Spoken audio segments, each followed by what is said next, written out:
Hey guys, welcome back to my YouTube channel Dhani vlogs. ಇದು ಬಂದು ಸಂಕ್ರಾಂತಿ ಹಬ್ಬಕ್ಕೆ ನಾನು ಹಿಂದಿನ ದಿನ ನೈಟು ಏನೆಲ್ಲ ರೆಡಿ ಮಾಡಿ ಇಟ್ಕೊಂಡೆ, ಹಾಗೆ ಸಂಕ್ರಾಂತಿ ಹಬ್ಬದಲ್ಲಿ ನಾನು ಏನೇನೆಲ್ಲ ಅಡುಗೆ ಮಾಡಿದೆ ಅನ್ನೋದ್ರ ಒಂದು ಸ್ಮಾಲ್ ವಿಡಿಯೋ ಮಾಡಿದ್ದೀನಿ. ಸೊ ಈ ವಿಡಿಯೋದಲ್ಲಿ ಬಂದು ನಾನು ನೈಟ್ ಶೂಟ್ ಮಾಡ್ತಿದ್ದೀನಿ. ನೈಟ್ ಊಟಕ್ಕೆ ಅಂತ ಹೇಳಿ ಚಪಾತಿ ಹಾಗೆ ಟೊಮೊಟೊ ಗೊಜ್ಜು ಮಾಡಿ ಎತ್ತಿಟ್ಬಿಟ್ಟು ಅಡುಗೆ ಮನೆ ಎಲ್ಲ ಫಸ್ಟ್ ಎಲ್ಲನೂ ಕ್ಲೀನ್ ಮಾಡ್ಕೊಂಡು ಬರ್ತಿದ್ದೀನಿ. ನೋಡಿ, ಇಲ್ಲಿ ಚಪಾತಿ ಮಾಡಿ, ರೈಸ್ ಸ್ವಲ್ಪ ಮಾಡಿ, ಹಾಗೆ ಟೊಮೊಟೊ ಗೊಜ್ಜು ಇದಿಷ್ಟು ಆದಮೇಲೆ ಕಡಲೆಕಾಯಿನ ಅದು ಮಣ್ಣಿರುತ್ತಲ್ಲ, ಸೊ ಅದಕ್ಕೋಸ್ಕರ ಅದನ್ನ ಇವಾಗಲೇ ನೆನೆಸ್ತಿದ್ದೀನಿ. ಅಂದರೆ ಬೆಳಗ್ಗೆಗೆ ಕುಕ್ಕರ್ಗೆ ಹಾಕಿ ಕೂಗ್ಸೋಕ್ಕೆ ಈಸಿ ಆಗುತ್ತೆ, ಬೇಗ ಬೇಗ ಆಗುತ್ತೆ ಅಂದ್ಬಿಟ್ಟು. ಮತ್ತು ಇಲ್ಲಿ ನಾನು ಒಂದು 2 ಕಪ್ ಆಗುವಷ್ಟು ಕೊಬ್ಬರಿನ ಅದ್ರ ಸಿಪ್ಪೆ ಎಲ್ಲ ತೆಗೆದು ಕಟ್ ಮಾಡಿ ಒಂದೆರಡು ದಿನ ಬಿಸಿಲಲ್ಲಿ ಒಣಗಿಸಿಟ್ಕೊಂಡಿದ್ದೀನಿ. ಹಾಗೆ 1.5 ಅಚ್ಚು ಬೆಲ್ಲನೂ ಅಷ್ಟೇ ಸ್ಮಾಲ್ ಈ ಥರ ಪೀಸಸ್ ಮಾಡ್ಕೊಂಡು ಅದನ್ನು ಬಿಸಿಲಲ್ಲಿ ಒಣಗಿಸ್ಕೊಂಡಿದ್ದೀನಿ. ಸುಮಾರು ಜನ ಬೆಲ್ಲನ ಬಿಸಿಲಲ್ಲಿ ಒಣಗಿಸೋದಿಲ್ಲ, ಬಟ್ ನಾನು ಬೆಲ್ಲನ ಬಿಸಿಲಲ್ಲಿ ಒಣಗಿಸ್ತೀನಿ. ಏನಕ್ಕೆ ಅಂತಂದರೆ, ನಾನು ಚಿಕ್ಕವಳಿದ್ದಾಗ ನಮ್ಮಮ್ಮನೂ ಸೇಮ್ ಪ್ರೊಸೀಜರ್ನೇ ಮಾಡ್ತಿದ್ರು. ಅಂದರೆ ಕೊಬ್ಬರಿ ಮತ್ತು ಬೆಲ್ಲನೆಲ್ಲ ಕಟ್ ಮಾಡಿಬಿಟ್ಟು ಚೆನ್ನಾಗಿ ಬಿಸಿಲಲ್ಲಿ ಒಣಗಿಸ್ಬಿಟ್ಟು ಎತ್ತಿಟ್ಕೋತಿದ್ರು.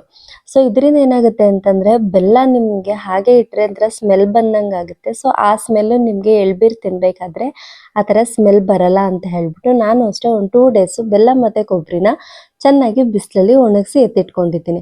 ನೆಕ್ಸ್ಟ್ ಬಂದು ನಾನಿಲ್ಲಿ ಕಡಲೆ ಬೀಜನೆಲ್ಲ ಚೆನ್ನಾಗಿ ಹುರಿದು ಸಿಪ್ಪೆ ತೆಗೆದಿಟ್ಕೊಂಡ್ರೆ ಹೆಲ್ಪ್ ಆಗುತ್ತೆ ಅಂತ ಹೇಳಿ ಅದನ್ನು ಕೂಡ ರೆಡಿ ಮಾಡ್ತಿದ್ದೀನಿ.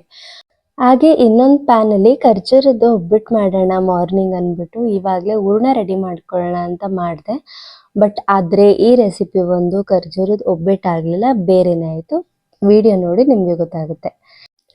ಒಂದು ಪ್ಯಾನ್ಗೆ 2 ಟೇಬಲ್ ಸ್ಪೂನ್ ಅಷ್ಟು ತುಪ್ಪ ಹಾಕ್ಬಿಟ್ಟು 1 ಫುಲ್ ತೆಂಗಿನಕಾಯಿನ ತರಿಯಾಗಿ ಪೌಡರ್ ಮಾಡಿಕೊಂಡು ಅದನ್ನು ತುಪ್ಪ ಹಾಕಿರೋ ಪ್ಯಾನ್ಗೆ ಹಾಕಿ ಚೆನ್ನಾಗಿ ಫ್ರೈ ಮಾಡ್ಕೋಬೇಕು.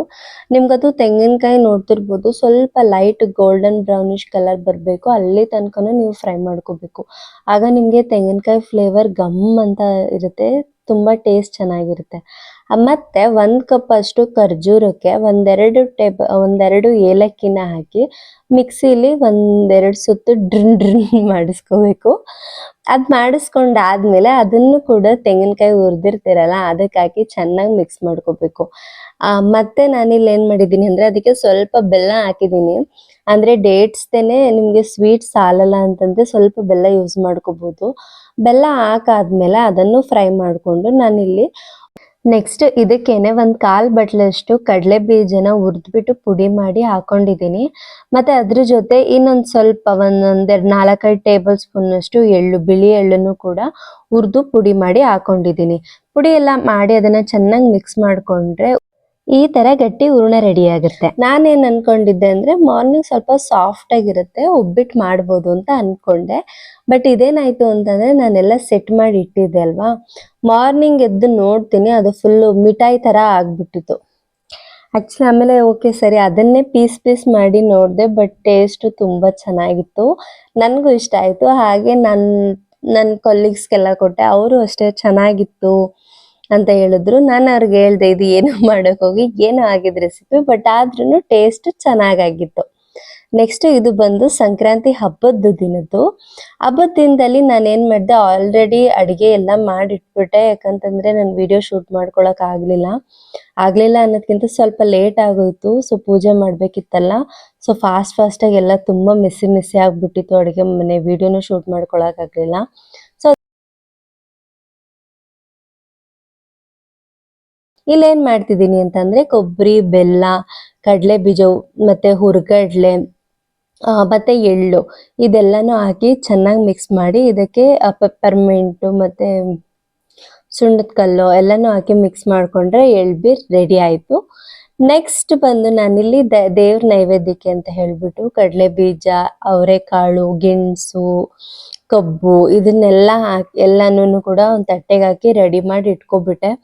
ಮತ್ತು ಮಾಮೂಲಿ ಸಂಕ್ರಾಂತಿಗೆ ಮಾಡೋ ಥರನೇ ಸ್ವೀಟ್ ಪೊಂಗಲ್ಲು, ಖಾರ ಪೊಂಗಲ್ಲು, ಅನ್ನ, ಸಾಂಬಾರು, ಇದ್ಕಿದ್ಬೇಳೆ ಸಾಂಬಾರು, ಹಾಗೆ ಕಡಲೆಕಾಳು ಹಾಕಿ ಪಲ್ಯ, ಹಬ್ಬದ ಪಲ್ಯ ಅಂತ ನಮ್ಮ ಮನೇಲಿ ನಾವು ಅಂತೀವಿ ಅದಕ್ಕೆ. ಯಾಕಂದರೆ ಯಾವುದೇ ಹಬ್ಬ ಇದ್ದಾಗ್ಲೂ ಆ ಪಲ್ಯ ಮಿಸ್ಸೇ ಮಾಡಲ್ಲ. ನಾರ್ಮಲ್ ಡೇಸಲ್ಲೂ ಮಾಡ್ತೀವಿ, ಬಟ್ ಹಬ್ಬದ ಟೈಮಲ್ಲಿ ಸ್ವಲ್ಪ ವಿಶೇಷ ಪಲ್ಯ.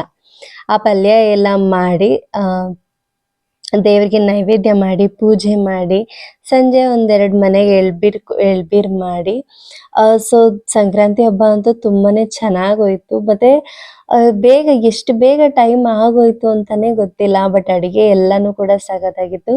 ಬಟ್ ನೆಕ್ಸ್ಟ್ ವಿಡಿಯೋದಲ್ಲಿ ನಾನು ಆದಷ್ಟು ಟ್ರೈ ಮಾಡ್ತೀನಿ ರೆಸಿಪಿನ ಶೂಟ್ ಮಾಡ್ಕೊಳಕ್ಕೆ. ಈ ವಿಡಿಯೋ ನಿಮ್ಗೆ ಎಲ್ಲರಿಗೂ ಇಷ್ಟ ಆಯಿತು ಅಂತಂದರೆ ಪ್ಲೀಸ್ ನನ್ನ ಚಾನಲ್ನ ಲೈಕ್ ಮಾಡಿ, ಶೇರ್ ಮಾಡಿ, ಸಬ್ಸ್ಕ್ರೈಬ್ ಮಾಡಿ. ಹಾಗೆ thank you for watching Dhani vlogs.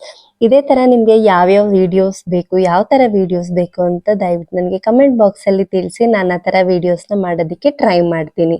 Okay guys, bye.